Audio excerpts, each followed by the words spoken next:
Michael. And I'm Brandy from Hansgrohe. Today we're going to be showing you that changing your faucet doesn't have to be intimidating. This step-by-step guide will show you how to remove your old outdated faucet and replace it with a new Hansgrohe kitchen faucet. Before selecting a new kitchen faucet, you need to know how many holes your sink currently has. 1, 2, 3, or 4. If your sink has more holes than the new faucet requires, consider adding a soap dispenser or matching plug. For the installation of the new faucet, you'll need a few basic tools. You will need 2 adjustable wrenches, flathead and Phillips head screwdrivers, a tray or bucket to catch excess water, a dry cloth, and safety glasses. A basin wrench may also be required when removing of your old faucet.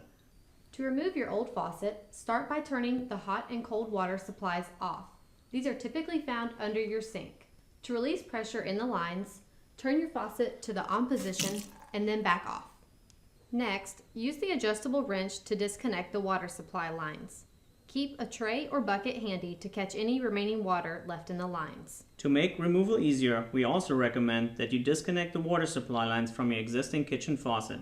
Depending on the space available you have to work in, use the basin wrench or adjustable wrench to unscrew the mounting hardware holding the faucet in place. If you previously had a 3-hole kitchen faucet, start by installing the base plate and gasket to cover up the existing holes. From under the sink, install the mounting pieces and collars loosely. Make sure the base plate is parallel to your backsplash and the front of your sink. Next, remove the pre-installed washers and mounting nut. Here's a tip. Start by taking out the hose with the brass straight connector piece, then the first hose with the green braided line, and then the second one. Before installing the faucet, you will need to attach the hand sprayer to the end of the hose and tighten the connection by hand. Now it's time to install the faucet. Guide the hoses through the hole, making sure that they are straight and not tangled. From under the sink, install the washers and mounting nut. To do so, slide the hoses one by one through the washers and the mounting nut. Tighten the nut first by hand. If you have a stainless steel sink and are mounting the faucet directly, make sure to install the plastic spacer provided to properly secure the faucet. Check that the faucet and base plate, if used, are aligned to your preference. If so, then tighten the screws. You can now secure the 2 screws attached to the base plate using the adjustable wrench until snug. Now it is time to make all your connections.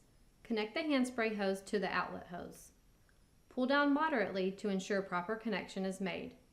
You can now connect the flexible water supply lines to the corresponding hot and cold water valves. The hot is usually on the left. The hot water supply line is marked with a red band. The connections provided fit most supply valves. Screw fittings on by hand until finger tight and then tighten snugly with an adjustable wrench while holding the supply valve with